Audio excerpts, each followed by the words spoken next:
একটা কাপড় ধুতে 1 বালতি পানি লাগে, কিন্তু জীবনের সমস্ত গুনাহ ধুয়ে ফেলতে চোখের 1 ফোঁটা পানি যথেষ্ট। একবার, খালি একবার যদি তওবা করে ফিরে আসি, আল্লাহ পাক দুনিয়াও দিবে ইনশাআল্লাহ, আখিরাতও দিবে ইনশাআল্লাহ। খালি 2 রাকাত নামাজ পড়ে আল্লাহকে বলেন, আল্লাহ না বুঝে না জেনে শয়তানের প্ররোচনায় পড়ে আল্লাহ জীবনে ভুল করেছেন। আল্লাহ ওয়াদা করছে আজকের পর থেকে কখনোই পাপে লিপ্ত হব না। পড়বেন আস্তাগফিরুল্লাহ আল্লাযী লা ইলাহা ইল্লা হুয়াল হাইয়ুল কাইয়্যুম ওয়া আতুবু ইলাইহি এবং সাইয়্যিদুল ইস্তিগফার। আপনি বিশ্বাস রাখেন আল্লাহ পাক আপনার সমস্ত গুনাহকে নেকি দিয়ে পরিবর্তন করতে পারেন।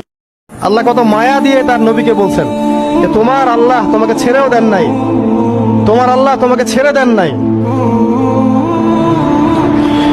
ওয়ালাসাউফা ইউতিকা রাব্বুকা ফাতারদা, শীঘ্রই তোমার রব তোমাকে দান করবেন এবং তুমি সন্তুষ্ট হয়ে যাও।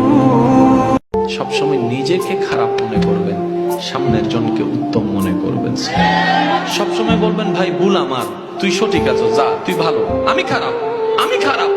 আপনি এদিকে নিজেকে ছোট বানাতে থাকবেন, আপনার রব অন্যদিকে আপনাকে বড় বানাইতে থাকবে। অহংকারীদেরকে আল্লাহ পাক কিয়ামতের মাঠে পিঁপড়ার মতো উঠাবেন।